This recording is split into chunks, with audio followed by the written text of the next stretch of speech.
Concrete Jungle, a Jack Sloan mystery. Jack Sloan, an ex-Miami cop turned private detective, is in serious trouble.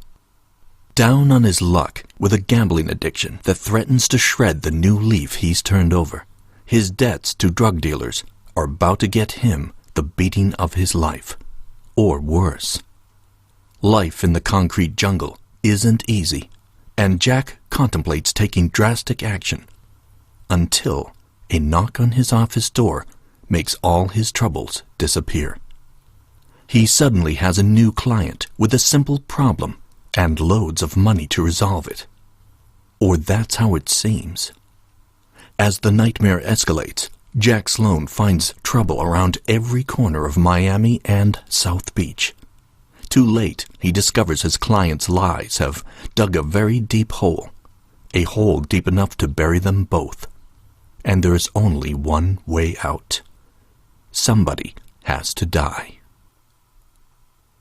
Bobby had only run a couple of 100 yards when he spotted it.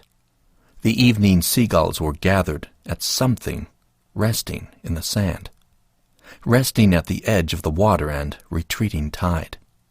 They were circling, diving, and extremely thrilled at whatever the ocean had provided, picking and pecking at each other amid their loud squawks.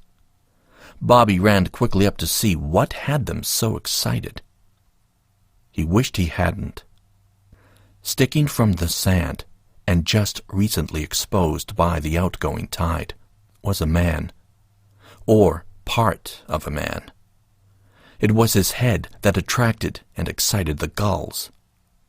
But the movements of the ocean waves had caused the exposure of his shoulders, with the rest of his body apparently still buried underneath.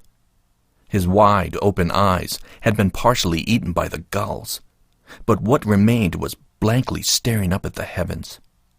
Somehow, Bobby could still sense the fear that had crossed them in their final moments. His mouth was wide open and completely full of sand, as if he had tried to scream, but nothing happened. Moving back and forth with the surf, gray tape was still loosely clinging to one cheek, perhaps used to seal his mouth until the sea and sand did their work. This man had been buried at low tide, with only his head remaining above the sand. Then he was left to ponder his fate and wait on the inevitable. The quick-moving tide did its work, and then conveniently covered the crime.